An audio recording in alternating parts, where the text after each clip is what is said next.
सात समुंदर मैं शिकरूं,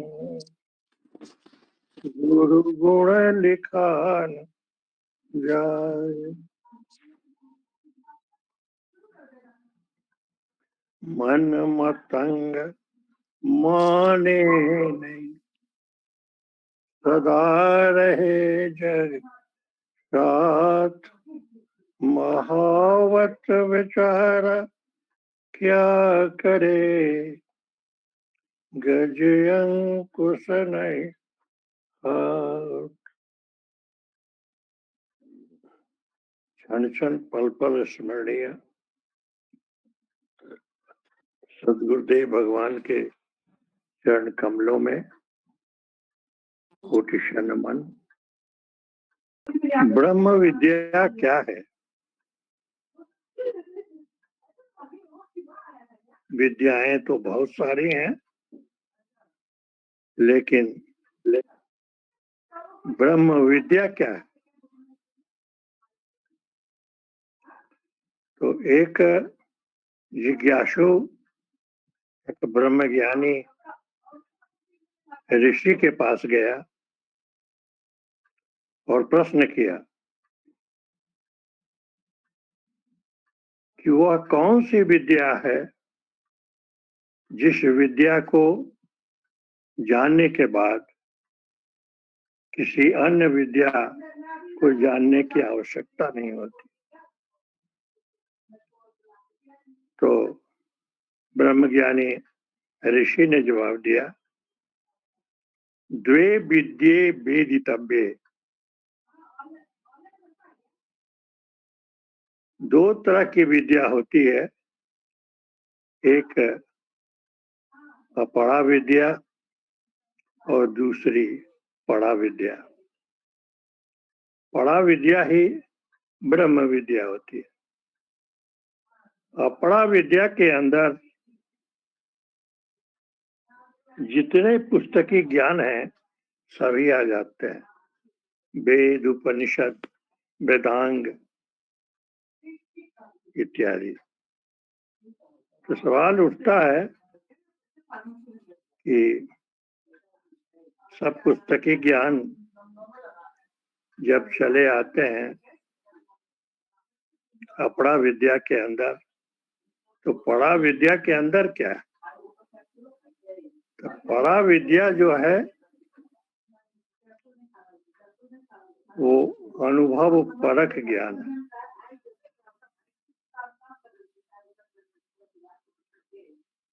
जैसे हम लोगों का स्वरवेद है,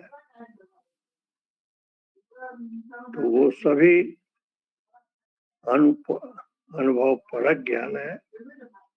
और हमारे स्वामी सदाफल देव जी महाराज के हृदय की चेतन मणि। This conference will now be recorded. तो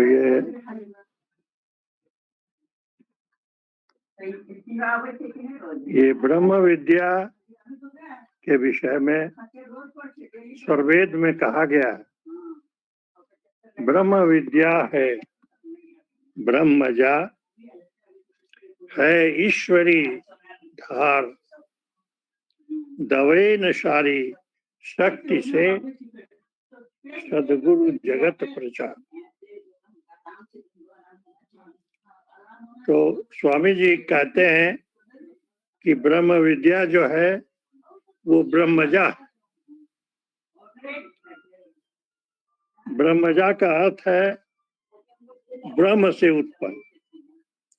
ब्रह्म विद्या है ब्रह्मजा, है ईश्वरी धार, दबे न सारी शक्ति से सदगुरु जगत प्रचार।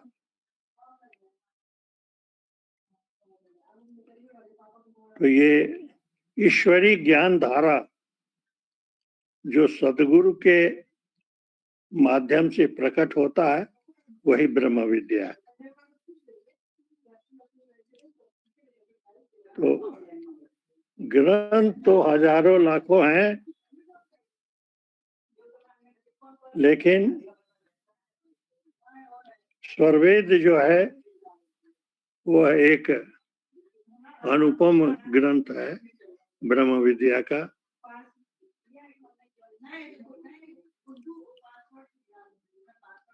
स्वरवेद के अंदर किसी दूसरे ग्रंथ की रेफरेंस नहीं है, क्योंकि अनुभव परक ज्ञान है।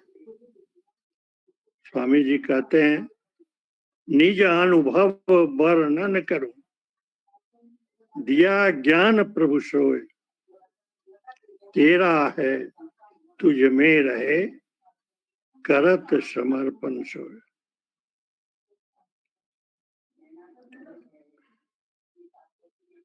तो स्वरवेद जो है वो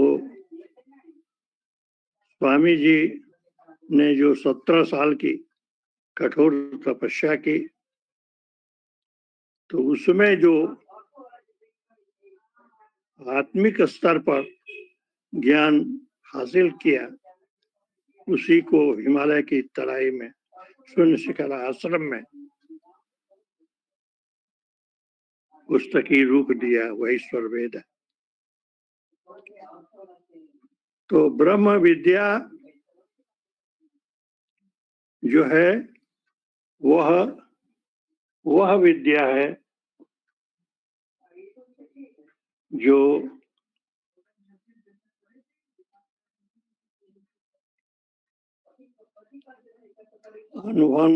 अनुभव परक ज्ञान है, और ब्रह्म विद्या को जानने के बाद दूसरी विद्या को जानने की कोई आवश्यकता नहीं। एक उद्दालक ऋषि थे, उनका पुत्र श्वेत केतु था। श्वेत केतु जब 5 साल का हुआ तो ऋषि ने अपने पुत्र को अपड़ा विद्या के आचार्य के पास भेजा।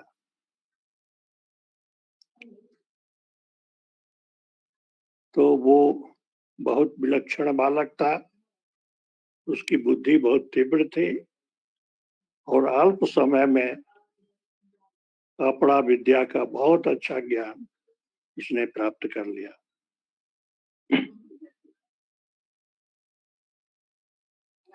जो कोई भी उससे शास्त्रार्थ करता, सबको वो बालक परास्त कर देता था।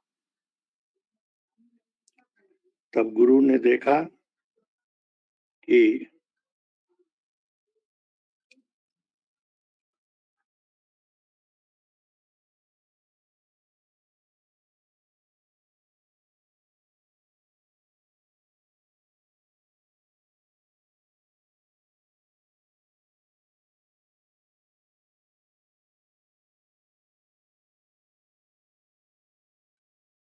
महान विद्वान हो गया और उसे घर जाने की इजाजत मिल गई। तो अपड़ा विद्या को जानने के बाद अभिमान हो जाता है। तो श्वेत केतु को भी अभिमान हो गया कि मैं तो सचमुच बहुत विद्वान हो गया, अपने पिताश्री से भी ज्यादा विद्वान हो गया, इसलिए घर अगर जाऊंगा तो पिताजी को प्रणाम भी नहीं करूंगा। सचमुच जब श्वेत केतु घर पहुंचा और पिता के पास गया तो उसने प्रणाम भी नहीं किया। तो उसके पिता ने कहा कि पुत्र, बड़े हर्ष की बात है कि आप अपड़ा विद्या के प्रकांड विद्वान हो गए और कोई भी आपके साथ टिकता नहीं है, सब परास्त हो जाता है। लेकिन आपने वो विद्या पढ़ी है जिस विद्या को जानने के बाद अन्य विद्या को पढ़ने की जरूरत नहीं होती, जो विद्या सारे विद्याओं की जननी है, तो श्वेत केतु को हृदय में धक्का लगा और उसने पूछा, पिताजी मैंने तो वो विद्या नहीं पढ़ी, और अगर आप वो विद्या जानते हैं तो वो मुझे पढ़ाइए। और तब उसने अपने पिता को प्रणाम किया। तो पिता ने पुत्र को ब्रह्म विद्या का थ्योरी और प्रैक्टिकल दोनों बतलाना शुरू किया। काफी दिनों के साधन अभ्यास के बाद उसने अपने पिता से प्रश्न किया, पिताश्री जब मैं आंख बंद कर ध्यान करता हूं तो मुझे कुछ नहीं दिखलाई पड़ता। तो पिता ने जवाब दिया कि पुत्र, अभी आपकी शुरुआत है ध्यान की, अभी आपकी भीतरी आंख नहीं खुली, और काफी दिनों के अभ्यास के बाद जब आपका आंतरिक नेत्र खुल जाएगा तो आपको प्रकाश ही प्रकाश नजर आएगा। तो ब्रह्म विद्या जो है थ्योरी और प्रैक्टिकल दोनों मिला के, और थ्योरी तो जैसे स्वरवेद पढ़ते हैं तो थ्योरी पढ़ लेते हैं, स्वामी जी की अमृत वाणी सुनते हैं तो ब्रह्म विद्या का जो थ्योरी है सिद्धांत वो मिलता है।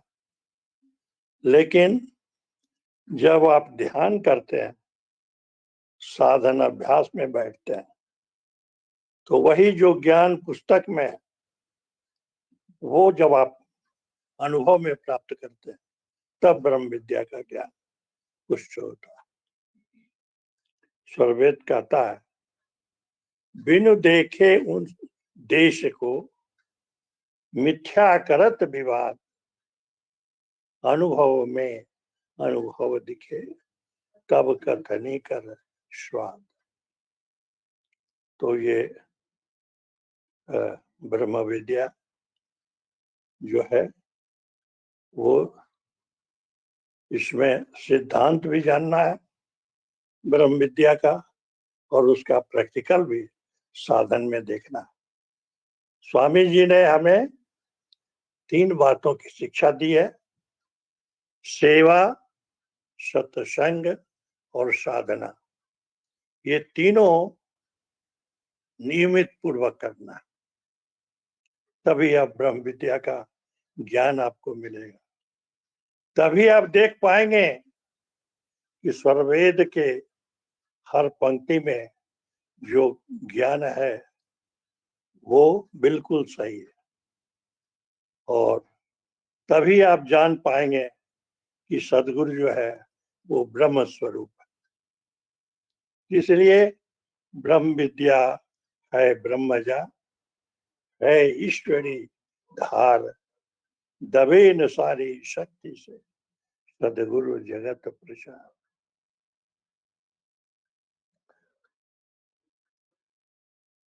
तो ब्रह्म विद्या जिसको विहंगम योग कहते हैं वो महाभारत के बाद लुप्त हो गया था, और तब ब्रह्म ज्ञानी अध्यात्म मार्तंड स्वामी सदाफल देव जी महाराज का अवतार हुआ 1888 ईस्वी में। स्वामी जी के अवतार की भविष्यवाणी नित्यनाथ सदगुरु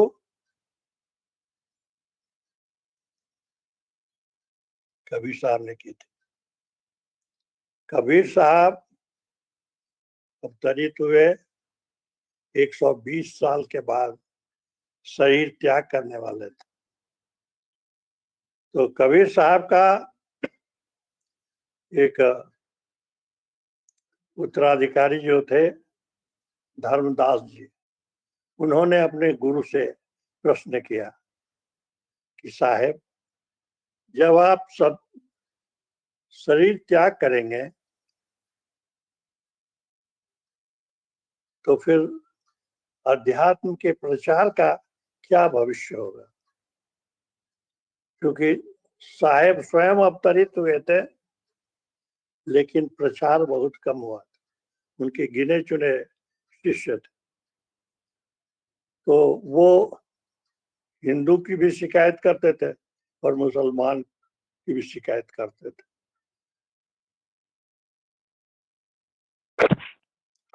तो क्या हुआ, जो कुछ भी हो, प्रचार बहुत कम हुआ। इन्हें गुने इनका शिष्य थे।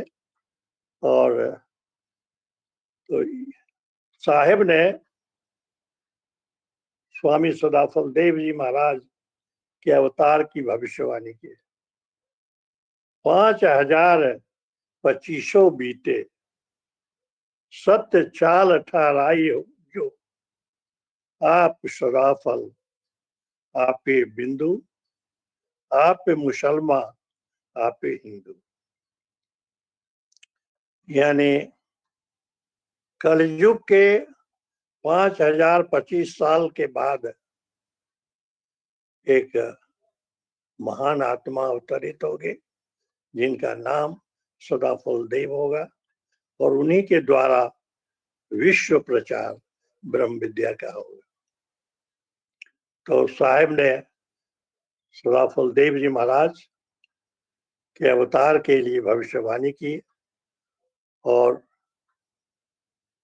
उसी भविष्यवाणी के तहत विहंगम योग यानी ब्रह्म विद्या का प्रचार पूरे विश्व में हो रहा है। स्वामी सदाफल देव जी महाराज संकल्पित हैं और इन्हें योगी का संकल्प है वो अवश्य पूर्ण होगा। इनका संकल्प है विश्व प्रचार का। इनका है कि 1,00,000 जीवों को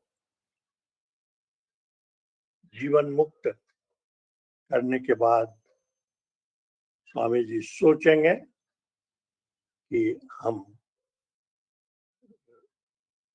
रहें या जाएं।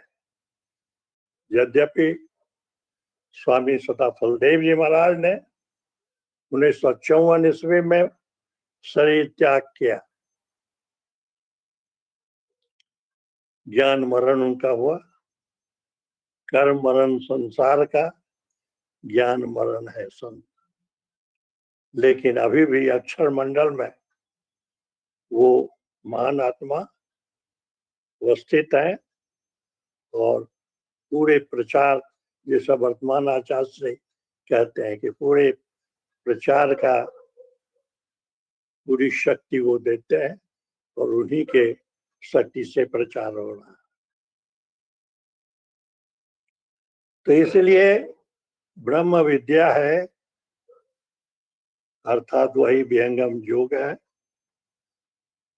विहंगम योग के अंदर सर्वेद कहता है देव दैव नक्षत्र नय भूत भूगर्भ विज्ञान 1464 की कला ब्रह्म विद्या सब खान। यानी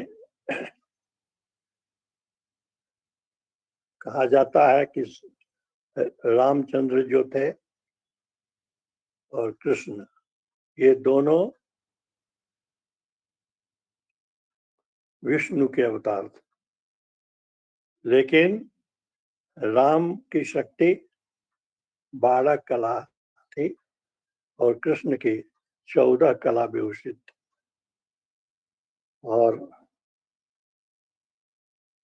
सदगुरु जो होता है वो 20 कला विभूषित होता है और ईश्वर 64 कला विभूषित होता है। देव दैव नक्षत्र नय भूत भूगर्भ विज्ञान 1464 की कला ब्रह्म विद्या सबका। यानी जो कुछ भी शक्ति प्राप्त होती है लोगों को या अवतारी पुरुष को, वो सब ब्रह्म विद्या के द्वारा ही होती है। और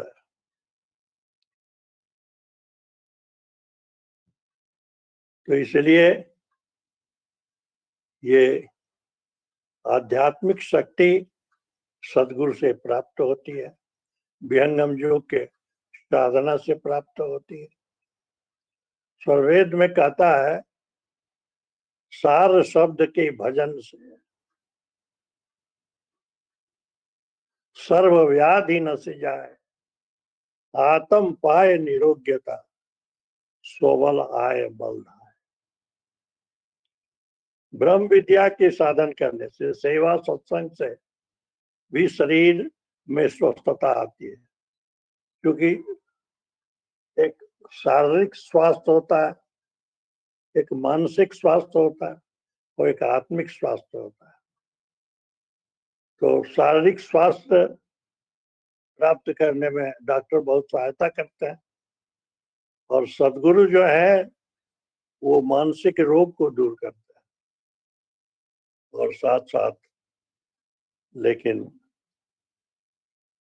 सदगुरु के कृपा से जब ज्ञान शिखर का मिलता है और सार शब्द का भजन होता है, तो सारे जो व्याधि हैं शरीर के वो दूर होते हैं और पूरी स्वस्थता प्राप्त होती है।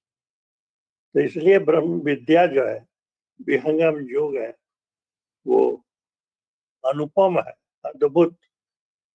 स्वामी जी ने कहा भी है, अद्भुत मार्ग योग विहंगम, मैं तुमको बतलाऊंगा यदि विधिवत तुम साधन करियो, अमर लोक पहुंचाऊंगा। तो स्वामी जी ने कठोर साधना करके वो जब ब्रह्म ज्ञानी हुए, तो माता जी भी इनकी ब्रह्म ज्ञानी थी, पिताजी भी ब्रह्म ज्ञानी थे। तो माता जी 1984 ईस्वी में शरीर त्याग करने लगे। तो समझिए स्वामी सदाफुल देव जी महाराज माता जी के पास गए, वो पूछा कि माता जी आप तो शरीर त्याग कर रही हैं, अब मुझे क्या आदेश। तो उनकी माता जी मुक्ति देवी जो थी, उन्होंने कहा कि जिस दिन आप ब्रह्म विद्या यानी विहंगम योग का प्रचार पूरे भूमंडल में कर देंगे, तभी हम वास्तविक रूप में पुत्रवती समझे। तो माता का आदेश मिला, उन्होंने साधन प्रचार करना शुरू कर दिया। लेकिन प्रचार करते वक्त उन्हें बहुत निराशा हुई और उन्होंने प्रचार कार्य को छोड़ दिया। जब वो प्रचार बंद में किन्ना झूसी प्रकट दरस तुम दिन्ना।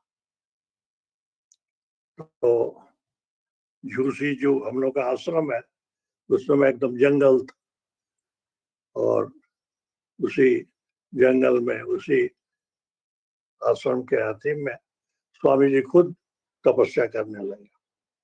तो उनके गुरु जो थे नित्यानंद सदगुरु, वो प्रकट हुए। उन्होंने कहा कि अब कितना साधन कीजिएगा, आपका जो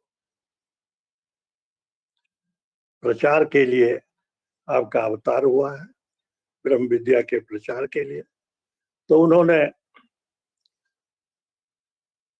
स्वामी जी ने पूछा कि गुरु जी कोई ज्ञान मांगता ही नहीं तो किसको दो, एक बहुत बड़ी समस्या है। तो उनके गुरुदेव बोले इस समस्या का समाधान भी मैं करता हूँ, और उनके गुरुदेव ने स्वामी सदाफल देव जी महाराज को झूसी में अभ्यास सिद्ध सदगुरु बनाया और अभ्यास सिद्ध सदगुरु बनने के बाद उनके अंदर 20 कला की शक्ति आ गई और एक आध्यात्मिक परमाणु विज्ञान आया और इसके बाद उसके चलते जो वो बोलते थे, उपदेश देते थे, उसका बहुत प्रभाव लोगों पर पड़ा। जो विहंगम योग को समझते नहीं थे लेकिन दौड़ दौड़ के उपदेश लेने लगा। तो ये सब सदगुरु की शक्ति है, 20 कला विभूषित। हम लोग जब बने थे शिष्य सासाराम में तो बहुत कम शिष्य थे। सासाराम में 2-4 रहे होंगे। एक राजर्षि प्रोफेसर त्रिलोकीनाथ पांडे जी थे और हम लोग अपना थे 2-4 आदमी थे। तो उनके यहाँ सत्संग होता तो हम लोग जाते और मेरे यहाँ सत्संग होता था तो राजर्षि जी आते थे। तो राजर्षि जी ने एक दिन कहा, क्या झा जी ये क्या सत्संग है? मेरे यहाँ सत्संग होता है तो आप लोग आते हैं और आपके यहाँ सत्संग होता है तो मैं जाता हूँ।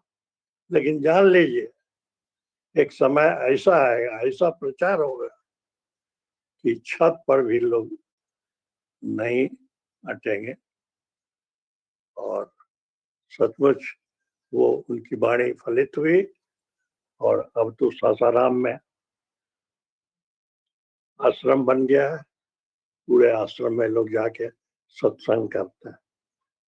तो ब्रह्म विद्या का प्रचार सदगुरु ही करता है, 20 कला विभूषित। और हम लोग को उसमें जो भाग लेते हैं, सत्संग करते हैं, प्रचार करते हैं, तो हम लोग को भी आध्यात्मिक लाभ है। इसलिए सदगुरु जो है वो परमात्म स्वरूप है और देवों के देव है, ब्रह्म स्वरूप है। सदगुरु ब्रह्म स्वरूप है, नर स्वरूप के माय पारस दे जग जीव को कंचन रूप बनाए। तो इसलिए ये जो ब्रह्म विद्या है, विहंगम योग है, वो है जो चारों फलों की प्राप्ति कराते हैं, धर्म, अर्थ, काम और मोक्ष। और पचमा क्या चाहिए? तो इसलिए हम लोग अपने में आस्तिक के भाव लाना चाहिए। हम लोग शिष्य हैं तो आस्तिक के भाव का मतलब है कि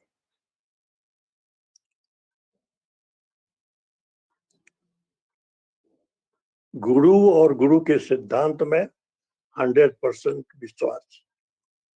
और वो हमारे स्वामी जी जो है वो मिले हैं बड़े भाग्य से, हम लोग का कल्याण होगा।